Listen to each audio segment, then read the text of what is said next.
Magandang araw, bagong Pilipinas. Naganap ngayong araw, December 4, 2025, ang blessing and inauguration ng newly renovated Bulwagang Lapu-Lapu dito sa Camp Brigadier General Rafael T. Crame, Quezon City. Pinangunahan ni Acting Chief PNP, Police Lieutenant General Jose Melencio C. Nartates Jr. ang blessing at inauguration ng newly renovated Bulwagang Lapu-Lapu sa Camp Crame ngayong araw. Ang Bulwagang Lapu-Lapu ay isang modernong pasilidad na idinisenyo para sa mga official gatherings ng Philippine National Police.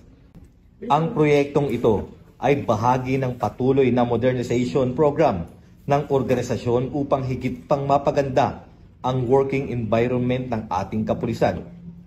Nagsimula ang programa sa ribbon cutting at unveiling of marker, kasunod ang blessing na pinamunuan ni Police Colonel Julius B. Cruz, Deputy Director ng Chaplain Service. Nagbigay naman ng warm welcome remarks si Police Brigadier General Bina H. Guzman, Acting Director ng Police Community Affairs and Development Group. Isinunod ni Police Brigadier General Martin E. Defensor Jr., Acting Director for Logistics, ang introduction of Presiding Officer bilang paghahanda sa keynote message ng ating Chief PNP. Sa kanyang talumpati, binigyang diin ni Police Lieutenant General Nartates ang pagbabagong ito ay malinaw na sumasailalim sa vision ng bagong PNP para sa bagong Pilipinas, serbisyong mabilis, tapat at nararamdaman. Information, hindi pa tapos ito. We need to improve it such that there are several activities of the PNP. And we are a dynamic one, lumalaki, Europe, consisting of 230,000 personnel. Napakarami. Even the Chief PNP,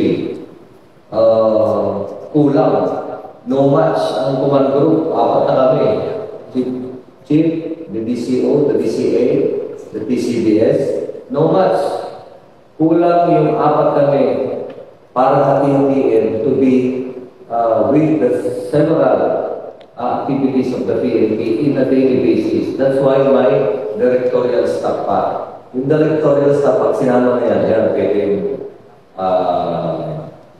makover yung mga activities. And so, with those kind of activities, meetings, and other activities, kulang yung purpose natin. Kulang yung function hall natin sa taas and other areas. Kaya minsan nagre-relevant tayo such that itong multipurpose na to ay suitable para i-improve such that activities like this and activities like conferences and others ay ma-accommodate natin. Ako ang inyong Police News Network Correspondent, Patrolman Lubimir Julian, alagad ng batas, tagataguyod ng Balitang Pulis.